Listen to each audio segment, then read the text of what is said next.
Morning, everybody. Welcome back to Life on Mount Tammany Ridge. I just got out here. We're going to be headed down to the wood yard shortly and fire up the old get around here and get the day started.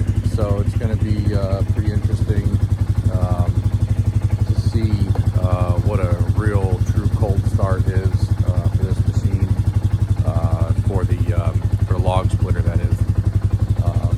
Now, and when I say true cold start, I mean, you know, it might be like 36 degrees right now. It's not super cold as far as our temperature. However, this thing hasn't been started in probably a week and a half. So any of the cold temperatures throughout the evenings and the warm-ups throughout the day, I mean, I think they've gotten for the past week close to 40 degrees. So yeah, it's going to be a pretty legitimate cold start. So we'll have to see what happens here. Get a sip of my coffee here. Usually what happens is I fire up the coffee pot, I make a couple cups of coffee, get it in the mug here, I start my day working, I may get a sip or two out of it, and then it just sits there and gets cold.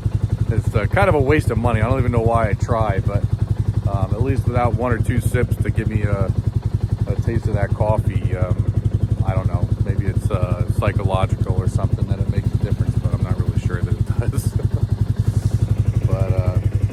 So the machine I have here is it's a Polaris Ace 570. I really haven't shown a whole lot about it. I'm sure you guys have seen it in the background, some pictures. And it's I mean, it's a neat machine. It's more convenient for me than anything. Originally, the reason why this thing was purchased was a couple years back. I had a Polaris Razor XP 1000, and my wife and daughter wanted to start getting a little bit more involved with the behind the wheel stuff. So this was originally purchased for my wife and daughter to kind of share. You know, one would be cruising with me in the passenger seat for a while, and the other one would run this, and then vice versa. And as they got better and better, then they'd start driving the Razor 1000. But this and my Warrior 350, after the whole COVID thing and having to liquidate all my assets to pay bills, which is an unfortunate reality. Snowmobiles had to go to and everything, but this and my Warrior 350, it's an old one. It's a 2002. That's really the only thing we have left, other than the important stuff like the CTL and my mini excavator. So, anywho, so yeah, let me get in this thing. I think it's been warming up long enough. We'll get down there. I gotta kind of fire up the excavator, get that over there and ready and warmed up so I can handle some of those bigger log rounds, which I really hate having to use that to place the log rounds on the log splitter, but it's kind of a necessary thing for right now until I get some sort of a table system for that thing where I can put a bunch of log rounds on it and have the machine turned off for an extended period of time. Because right now, like I said, I'm kind of burning the candle at both ends. I'm burning diesel fuel and I'm burning gasoline. It's not efficient at all. So, but anywho, yeah, let me get in this machine, zip on down the hill, and I'll catch back up with you down there.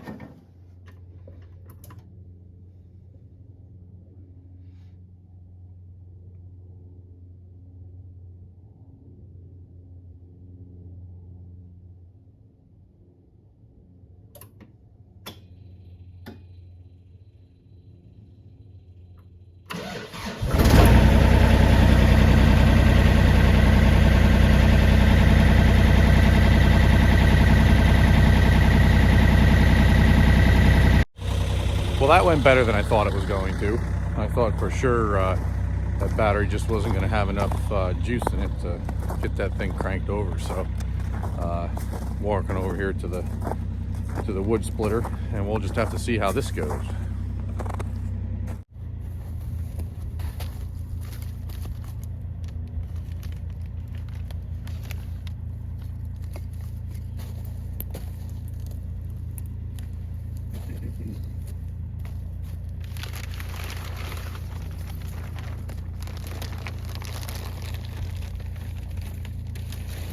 You know, the other thing I might add is I was a little bit late to the party with getting this thing covered, so that just adds to the exposure of the cold and everything that this thing has had.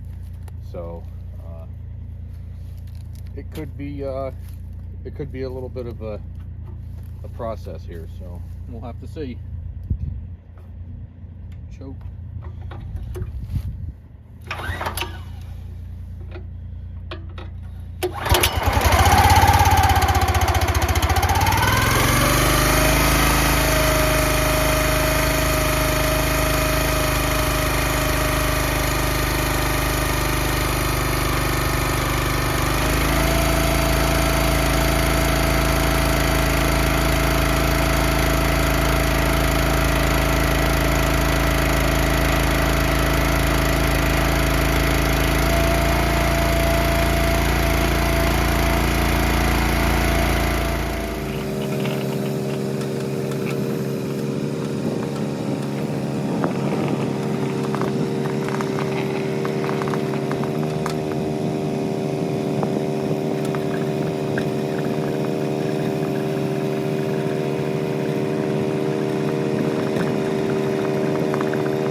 This should be good and warmed up.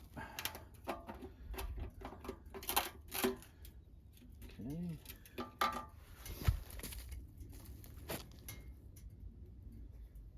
I was a little bit concerned about that little bit of ice buildup around the cap was gonna give me a hard time, but I think warming it up first, and between the heat of the motor and a little shake, rattle, and roll from that motor vibrating, knocked it loose for me.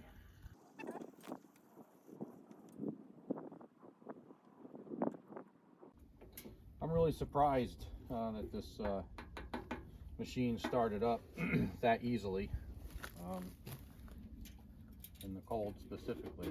And I don't know if it's just, you know, because it's new and fresh or what, but we'll have to see. Next spring might be a different story. That should be good now.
here at the house.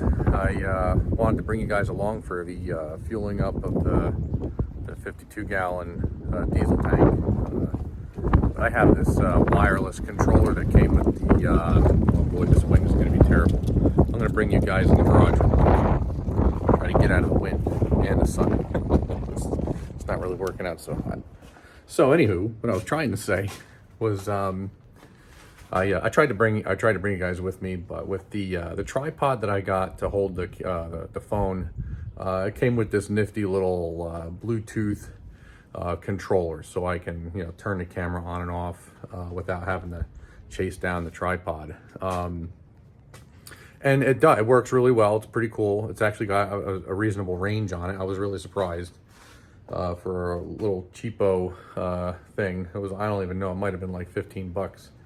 But when I get in and out of like the skid loader or the truck, or if I bump something with my leg, have in my pocket, that button's pretty sensitive, so it'll wind up shutting the camera off, and apparently that's what was happening. So the video, I had to restart it, and it just got so chopped up that even through editing, it didn't matter what I did with it. It was just a mess. So, but yeah, I'm back here at the house. I got the tank put back to where it's supposed to go. Actually, it's in a much better spot. It's right in the cover it building. That way, it kind of stays out of the wind, so we don't get any gelling. I do have that diesel clean stuff. I think it's that company 911 or whatever. I put it in there, and at this time of year, make sure it gets in all my machines as I'm filling them up. But so that's going to be it, though. The temperature's dropping pretty good, and I'm going to get back inside and see what we're going to do. I guess we got to throw some firewood down in the basement. I'm pretty sure, yeah, that's the video that I posted with me throwing the firewood down through the basement window on the slide. So yeah, it took me a little bit to get this video actually posted, so but no biggie, right? Yeah, so if you haven't subscribed to the channel, please do. It would be a huge help. Like I've mentioned before in past videos, it really does help me gain some visibility to the YouTube platform. And it kind of makes YouTube know that I exist, and gets me a little bit further out there to get some of my content out to maybe more people that might be interested in it.